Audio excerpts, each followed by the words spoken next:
very, very special guest, Mr. Alex Gandler. He's the deputy spokesperson of the Foreign Ministry of Israel. Alex, thank you so much for finding out time to do this interview. Can you hear me?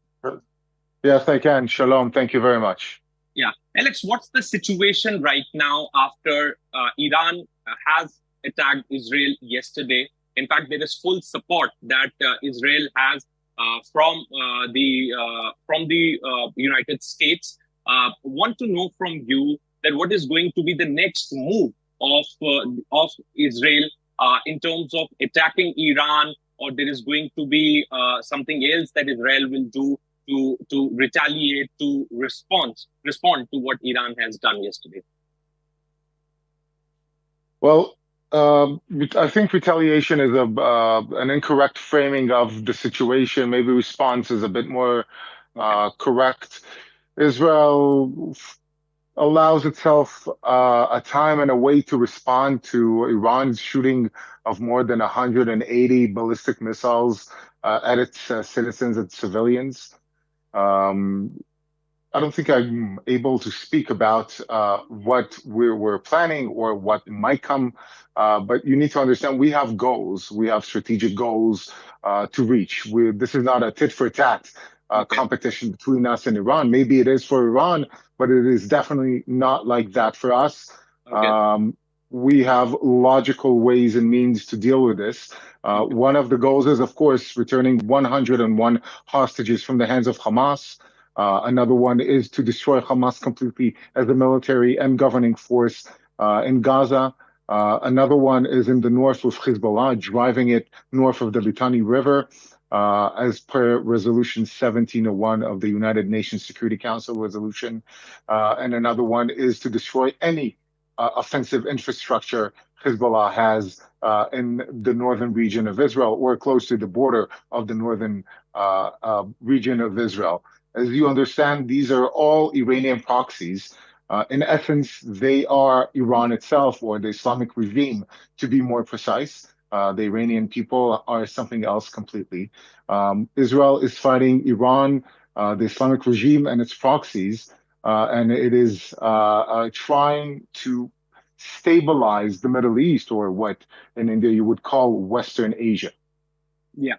That's right. Also, would like to know about the assessment regarding the damage that took place yesterday. Talk to us a little bit about it, because Iran claims that the target was Mossad headquarters, the target was Israeli military establishments in and around Tel Aviv. Can you share a little bit more about the damage that occurred because of the missiles that Iran had sent to Israel yesterday?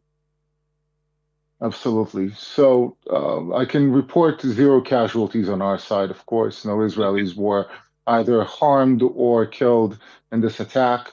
Iran, its state-run media, and all other propaganda tools of Iran can claim many things. At the end of the day, what was hit yesterday, and we did have a few rockets that evaded our air defense systems. They've hit a school in the city of Gadara. That is one. Luckily, no kids were in that school. It hit a public road a bit north of Tel Aviv, and a few more hits in the south of Israel. But again, no casualties. There was one casualty that was not in Israel. It is a Palestinian in the city of Jericho, a Palestinian from Gaza, who illegally crossed the city of Jericho, was hit by an Iranian rocket and died. So on our end, we're still assessing some of the damages. It's mostly cosmetic for us. Nothing strategic for sure. And of course, most importantly, no citizens or civilians. Also want to understand in diplomacy, because usually we have seen that Iran projects its power in Middle East through its proxies. And Israel has been directly taking on Iranian proxies till now by eliminating Hamas leadership, then Hezbollah leadership.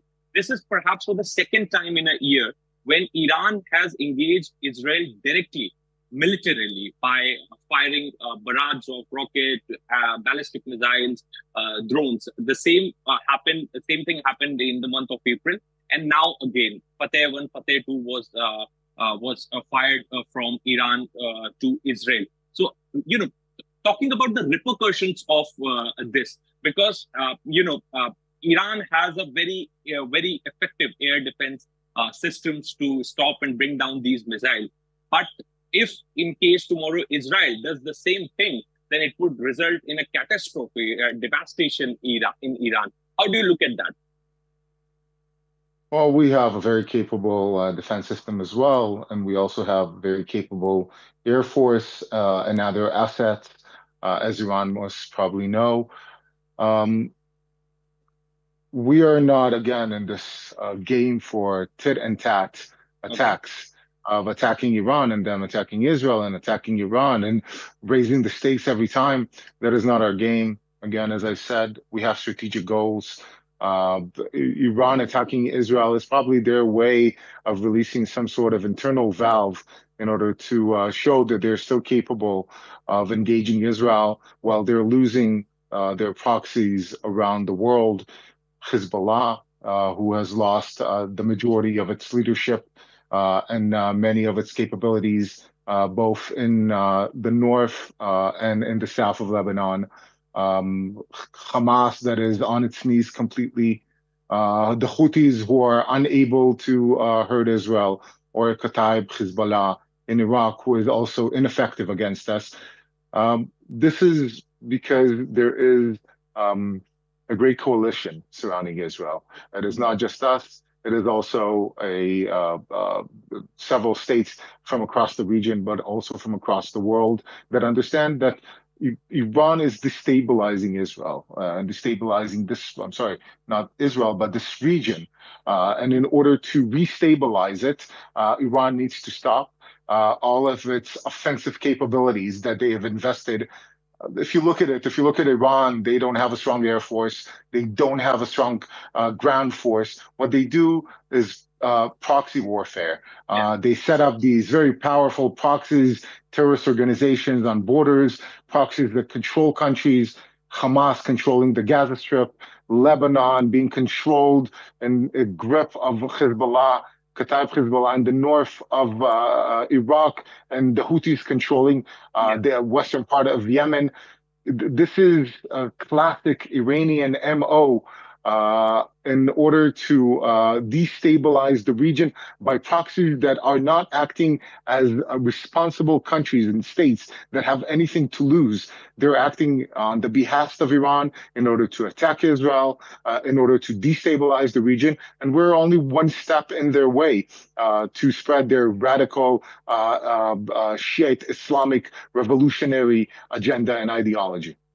Okay. Also, the world is a bit concerned about situation in Middle East because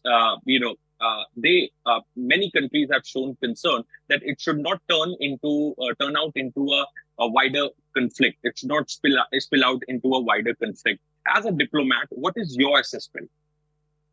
Well, first of all, it is already a wider conflict. I don't think people are talking about, oh, small attacks here, small attacks there. As I said earlier, we're talking about a strategy by Iran to grapple with Israel using the strategy that was coined by the deceased Iranian IRGC general Qasem Soleimani, this ring of fire to surround Israel with proxies. This makes it already a wider war. This war with Iran started on October 7th, and it trickled down to other different arenas that are controlled by Iran in order to pressure Israel, in order to pressure the civilized world to give concessions to Iran, to make Iran a regional power. This is all planned out. So in a diplomatic sense, I think that people are starting to realize, nations are starting to realize what Iran is doing in the context of destabilization, especially the countries here in the region, the Sunni countries. We just heard yesterday the Jordanians talking about the fact that they have shot down Iranian rockets. Iranian rockets are threatening Jordan as well. Some of them fell in its territory. This is a destabilization of waterways that also, if we're talking about India, Yeah. If we're talking about India, of course, we can talk about these waterways to ship goods back and forth from Europe, from Africa to India that are being blocked by the Houthis and the IRGC. Again, another part of the destabilization. Okay. Thank you, Alex. Thank you so much for joining us and finding out time to do this interview. Thank you. Thank you so much.